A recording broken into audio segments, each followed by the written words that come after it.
Hello friends, स्वागत है आपका let's get success by Sonu sir के यूट्यूब चैनल पर। आज हम लोग जानेंगे क्लास 6 के एनसीईआरटी साइंस का फर्स्ट चैप्टर जो कि दिए हुए है भोजन यह कहाँ से आता है। भोजन यह कहाँ से आता है, इसके खाद्य संघटक और इसके स्रोत के बारे में हम लोग पढ़ेंगे। तो संघटक के बारे में जानेंगे। भोजन बनाने के लिए हमें कई चीज़ों की आवश्यकता होती है, जैसे कि कच्ची सब्जियाँ, नमक, मसाला, तेल और पानी इत्यादि। इन सभी को क्या करते हैं, संघटक कहते हैं। क्या कहते हैं? संघटक। खाद्य पदार्थ के स्रोत, जिन जिन चीज़ों से हम अपना भोजन प्राप्त करते हैं उन्हें ही खाद्य पदार्थ के स्रोत कहते हैं। खाद्य पदार्थ के स्रोत जो होते हैं वह दो प्रकार के होते हैं। एक जो होता है सो पौधों से प्राप्त होते हैं और दूसरा जो होता है सो जंतुओं से प्राप्त होते हैं। किससे प्राप्त होते हैं? जंतुओं से प्राप्त होते हैं। तो पौधों से प्राप्त खाद्य पदार्थ के स्रोत जो है गेहूँ, दाल, चावल, मक्का, सब्जी और वनस्पति तेल, ये सब कहाँ से हम लोगों को प्राप्त होता है? तो पौधों से प्राप्त होता है। कहाँ से? पौधों से प्राप्त होता है। और जंतुओं से जो प्राप्त होने वाली जो वस्तु है, खाद्य पदार्थ है, जैसे में अंडा, मांस, दूध, दही, मछली और पनीर, ये सब हम लोगों को कहाँ से प्राप्त होता है? जंतुओं के माध्यम से। किससे? जंतुओं के माध्यम से। कच्ची सामग्री के बारे में जानेंगे हम लोग। किसके बारे में? कच्ची सामग्री के बारे में। तो खाद्य पदार्थों के बनाने के लिए जिन संघटकों का हम प्रयोग करते हैं उन्हें ही कच्ची सामग्री कहते हैं। क्या कहते हैं? कच्ची सामग्री। जैसे में नमक हो गया, दाल, सब्जी, पानी और मसाला, ये सब क्या है? कच्ची सामग्री है। क्या है? कच्ची सामग्री है। अब जानेंगे पौधों के खाने योग्य भाग। तो पौधे के खाने योग्य भाग कौन कौन से होते हैं?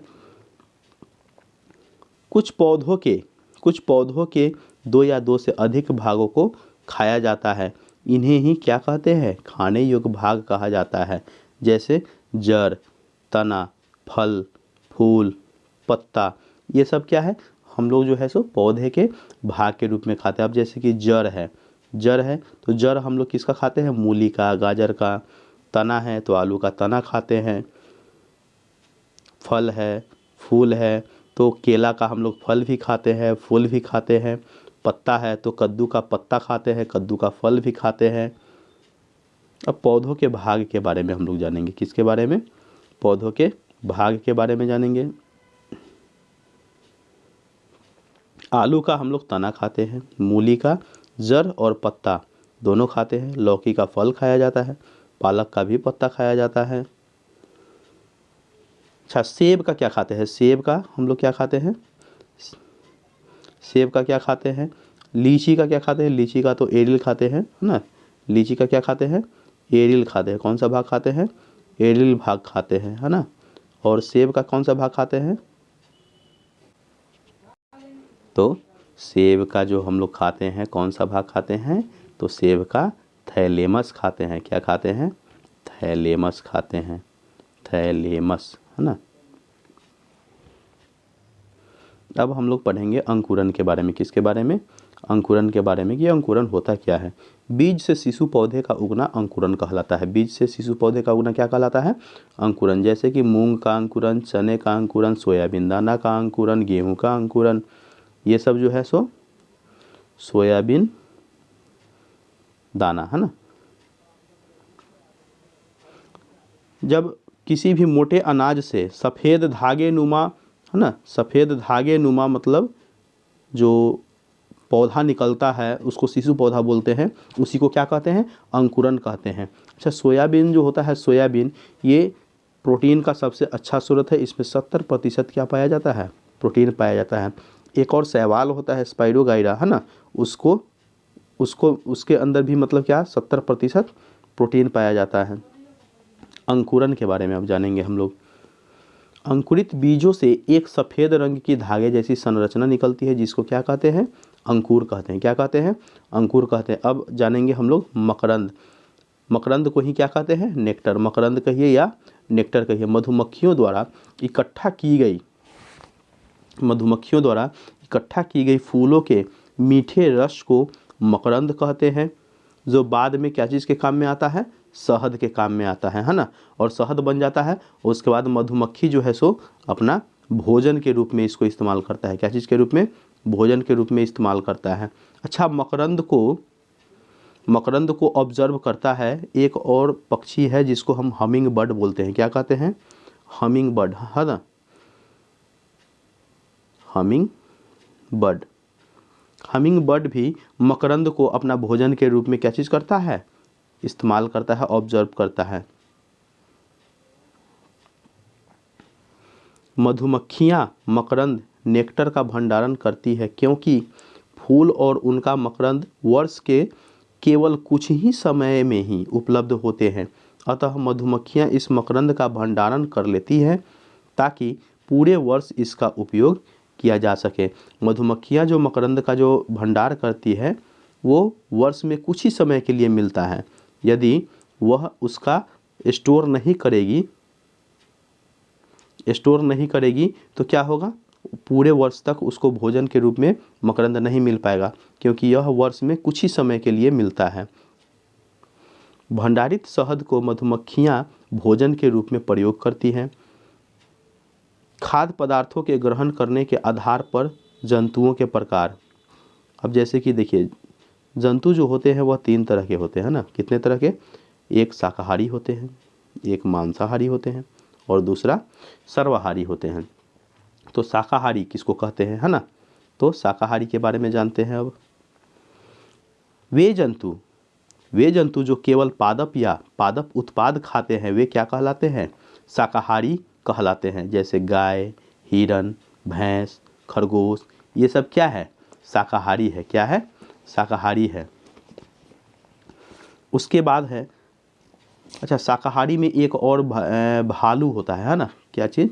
भालू जो होता है वो भी क्या है? शाकाहारी है। क्या है?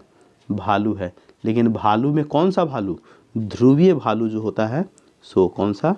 ध्रुवीय भालू जो होता है वह शाकाहारी होता है। लेकिन भालू जो होता है वह मांसाहारी होता है। क्वेश्चन में पूछेगा कि निम्नलिखित में से मांसाहारी कौन है ना? तो भालू। और पूछेगा शाकाहारी कौन है? तो ध्रुवीय भालू। अब हम लोग पढ़ेंगे मांसाहारी के बारे में। वे जंतु जो केवल जंतु या जंतु उत्पादों को खाते हैं उन्हें मांसाहारी कहते हैं। जैसे शेर, बाघ, है ना। कौवा जो है, कौवा वो भी मांसाहारी है। क्या है? मांसाहारी है ना। उसके बाद चींटी क्या है? मांसाहारी है। तिलचट्टा, है ना। क्या चीज़? तिलचट्टा, वो क्या है? तिलचट्टा भी मांसाहारी है। तिलचट्टा के बाद बता देते हैं भालू, है ना। भालू क्या है? भालू भी मांसाहारी है। भालू क्या है? मांसाहारी है। उसके बाद और भी सारे जीव हैं, है ना। अब सर्वाहारी के बारे में। सर्वाहारी क्या होता है? तो सर्वाहारी बोलते हैं वे जंतु जो पादप और जंतु दोनों को खाते हैं वे सर्वाहारी कहलाते हैं। अर्थात जैसे में मनुष्य हो गया, कौवा हो गया, है ना, ये सब क्या है? सर्वाहारी है। क्या है? सर्वाहारी है। ये सर्वाहारी किसको बोलते हैं? सर्वाहारी बोलते हैं सर्वाहारी जो साग सब्जी और मांस मछली दोनों खाता हो। जो साग सब्जी और मांस मछली दोनों खाता हो उसको क्या बोलते हैं? सर्वाहारी बोलते हैं। दोस्तों, हम लोग भोजन यह कहाँ से आता है इस चैप्टर का क्वेश्चन आंसर जो है उसके बारे में थोड़ा सा पढ़ेंगे। तो ध्यान से देखेंगे आप लोग और सुनेंगे। कच्ची सामग्री जो होता है जैसे फल, सब्जी, गेहूँ, दाल, चावल जैसे अनाज हमें पादपों से प्राप्त होता है। कहाँ से प्राप्त होता है? तो पादप से प्राप्त होने वाले जो सामग्री है क्या क्या चीज़ है? फल हो गया, सब्जी हो गया, गेहूँ हो गया, दाल हो गया, चावल हो गया। ये सब अनाज जो है हमें कहाँ से प्राप्त होता है? पादप से प्राप्त होता है। कहाँ से? पादप से प्राप्त होता है। कुछ अन्य खाद्य पदार्थ जैसे दूध, अंडा, मुर्गी, मछली, झींगा, मांस, ये सब हमें जंतुओं से प्राप्त होता है। कहाँ से प्राप्त होता है? जंतुओं से। गाय, बकरी, भैंस दूध देने वाले कुछ सामान्य पशु है ना। दूध एवं विभिन्न दुग्ध उत्पादों जैसे कि मक्खन, क्रीम, घी, पनीर और दही, इन सभी का उपयोग संसार में प्रत्येक क्षेत्र में किया जाता है। यानी कि लगभग सभी जगहों में यह इन सभी चीज़ों का प्रयोग किया जाता है। भारत के विभिन्न प्रदेशों में खाए जाने वाले भोजन में बहुत अधिक विविधता है, अर्थात अंतर है। हमारे भोजन के मुख्य स्रोत पौधे तथा जंतु हैं। यानी कि हम लोग जो भोजन ग्रहण करते हैं वह किनसे भोजन जो ग्रहण करते हैं वो पौधे और जंतुओं से प्राप्त करते हैं। क्या चीज़ से प्राप्त करते हैं? पौधे तथा जंतुओं से प्राप्त करते हैं। जो जंतु केवल पादप खाता है उसको शाकाहारी कहते हैं, जो जंतुओं को खाता है उसको मांसाहारी कहते हैं, और जो पादप तथा दूसरे प्राणी को खाता है उसको सर्वाहारी कहते हैं। क्या कहते हैं? सर्वाहारी। किसी भी खाद्य सामग्री में मिलाए जाने वाले सामग्रियों को संघटक कहते हैं, जैसे कि दूध, चावल, चीनी और पानी, इन सभी को एक साथ संग्रह कर देंगे, एक साथ मिला देंगे, तो एक साथ मिलाने के बाद क्या बन जाएगा? तो वह खीर बन जाएगा। क्या बन जाएगा? खीर बन जाएगा। तो इसको हम क्या कहते हैं? संघटक कहते हैं। क्या कहते हैं? संघटक कहते हैं। बीज से शिशु पौधे का उगना अंकुरन कहलाता है। मधुमक्खियों द्वारा इकट्ठा की गई फूलों के मीठे रस को मकरंद यानी कि नेक्टर कहते हैं, जो बाद में शहद बन जाता है। यानी कि नेक्टर और मकरंद, नेक्टर या मकरंद है ना, इसको जो मधुमक्खियाँ स्टोर करती हैं तो यह बाद में क्या बन जाता है? शहद बन जाता है। क्या बन जाता है? शहद बन जाता है। और शहद बन जाता है तो मधुमक्खियाँ इसको क्या चीज़ के रूप में? तो भोजन के रूप में इस्तेमाल करता है। क्या चीज़ के रूप में? भोजन के रूप में इस्तेमाल करता है। पादपों के वे भाग जिन्हें खाया या पकाया जाता है उन्हें खाद्य यानी कि खाने योग्य भाग कहते हैं, जैसे कि फल, फूल, पत्ता, जड़, तना, ये सब क्या है? इसको खाते हैं, और जिसको कच्चा नहीं खाते हैं उसको पका कर खाते हैं। ये सब क्या है? खाने योग्य भाग है। क्या है? खाने योग्य भाग। क्या सभी जीवों को एक ही किस्म के भोजन की आवश्यकता होती है? तो बिल्कुल नहीं। सभी जीव एक किस्म की भोजन कैसे ग्रहण कर सकता है? सभी जीव को एक ही किस्म की भोजन की आवश्यकता नहीं होती है। वे विभिन्न प्रकार के भोजन अपने शारीरिक बनावट, आवास और आंतरिक अंगों के आधार पर ग्रहण करते हैं। विभिन्न खाद्य पदार्थों के ग्रहण करने के आधार पर जीव 3 प्रकार के होते हैं। कितने प्रकार के?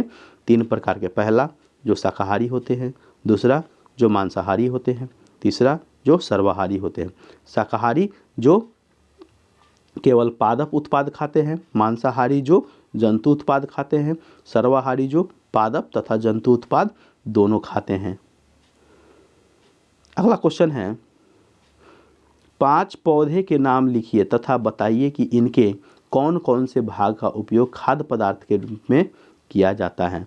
अब आलू है, आलू का हम लोग क्या चीज़ खाते हैं? तना खाते हैं। आलू का क्या खाते हैं? तना खाते हैं। मूली का क्या खाते हैं? तो जड़ और पत्ता खाते हैं। गाजर का भी जड़ खाते हैं। अमरूद का क्या खाते हैं? फल खाते हैं। गाजर का जड़ खाते हैं। गेहूं का बीज खाते हैं। ये सब क्या है? खाने वाले भाग है। दूध, दही, पनीर ये सभी जंतु उत्पाद है। क्या है? जंतु उत्पाद है। पालक, फूलगोभी, गाजर ये क्या है? सब्जियां हैं। शेर एवं बाघ क्या खाते हैं? दूसरे जंतुओं को खाते हैं। शाकाहारी पादप एवं पादप उत्पाद को खाते हैं। शाकाहारी किसको खाते हैं?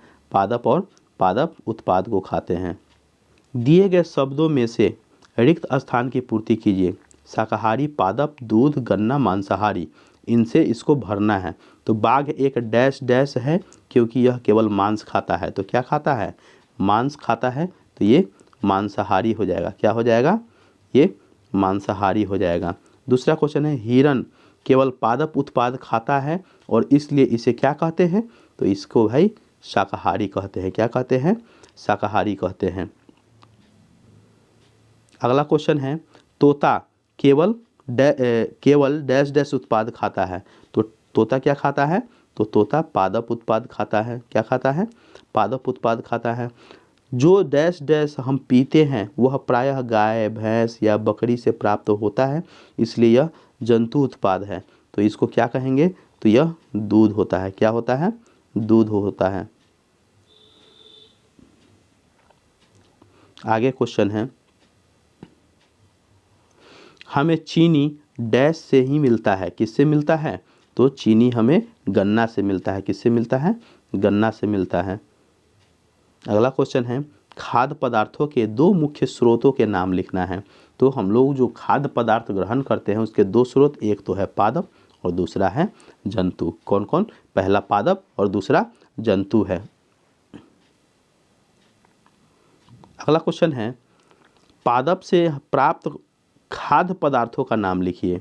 तो जो पादप से प्राप्त होने वाला है, तो जैसे गेहूँ हो गया, चावल हो गया, मटर हो गया, फल सब्जी इत्यादि, ये सब क्या है? ये सब पादप से प्राप्त होते हैं। कहाँ से प्राप्त होते हैं? पादप से प्राप्त होते हैं। अब जंतुओं से प्राप्त खाद्य पदार्थों के नाम लिखना है। तो अंडा हो गया, दूध हो गया, मांस हो गया, चिकन हो गया, मछली हो गया, पोर्क हो गया, है ना। ये सब कहाँ से हम लोगों को प्राप्त होता है? तो जंतुओं से प्राप्त होता है। कहाँ से प्राप्त होता है? जंतुओं से। अब आगे जानेंगे संघटक क्या होता है। संघटक क्या होता है? तो किसी भी खाद्य सामग्री में मिलाए जाने वाले सामग्रियों को संघटक कहते हैं। जैसे दूध, चावल, चीनी और पानी, इन सभी पदार्थ को एक साथ मिला देते हैं तो क्या बन जाता है? खीर बन जाता है। तो ये हमारा क्या कहलाएगा? संघटक कहलाएगा। क्या कहलाएगा? संघटक कहलाएगा। अगला क्वेश्चन है, खाद्य पदार्थ चिकन करी के बनाने में प्रयुक्त की जाने वाली संघटकों के नाम लिखें। तो पादप और जंतु खाद्य पदार्थ चिकन करी के प्रमुख संघटक होते हैं। पादप के खाद्य यानी कि खाने योग्य भाग कौन कौन से होते हैं? तो पादप के वे भाग जिन्हें हम खाया या मतलब खाते या पकाते हैं उसको क्या कहेंगे? खाद्य पदार्थ कहेंगे या खाने योग्य भाग कहेंगे। क्या कहेंगे? खाने योग्य भाग कहेंगे। अगला क्वेश्चन है, पादपों के खाद्य यानी कि खाने योग्य भाग के नाम लिखें। तो पादप का कौन कौन सा भाग खाते हैं हम लोग? तो फल खाते हैं, फूल खाते हैं, पत्ती भी खाते हैं, तना खाते हैं, जड़ खाते हैं। ये सब क्या है? पादप का खाने योग्य भाग है। अंकुरन क्या है? तो बीज से शिशु पौधे का उगना अंकुरन कहलाता है। मकरंद क्या है? तो मधुमक्खियों द्वारा इकट्ठा की गई फूलों से मीठे रस को मकरंद यानी कि नेक्टर कहते हैं, जो बाद में शहद के रूप में इस्तेमाल करता है। क्या चीज़ के रूप में इस्तेमाल करता है? शहद के रूप में इस्तेमाल करता है। मधुमक्खियाँ अपना शहद कहाँ इकट्ठा करती है? तो मधुमक्खियाँ अपनी शहद अपने द्वारा बनाए गए छत्ते में इकट्ठा करती है। कहाँ इकट्ठा करती है? छत्ते में इकट्ठा करती है। अगला क्वेश्चन है, खाद्य पदार्थों के ग्रहण करने के आधार पर जंतुओं को कितने प्रकारों में बांटा गया हुआ है? तो जंतुओं को 3 प्रकारों में बांटा गया हुआ है। पहला शाकाहारी, दूसरा मांसाहारी और तीसरा सर्वाहारी। अब शाकाहारी किसे कहते हैं? तो शाकाहारी उसको कहते हैं जो पादप उत्पाद को खाते हैं, जैसे गाय, हिरन, भैंस, बकरी, खरगोश, ये सब क्या है? शाकाहारी। मांसाहारी जो जंतु उत्पाद को खाते हैं। और सर्वाहारी किसको कहेंगे? तो जो सब कुछ खाता है, अर्थात जो जंतु उत्पाद तथा पादप उत्पाद को खाते हैं उसे सर्वाहारी कहते हैं। तो इस तरह से ये चैप्टर समाप्त हो गया। आप लोग कल चैप्टर 2 पढ़ के आएंगे। कौन सा? चैप्टर 2।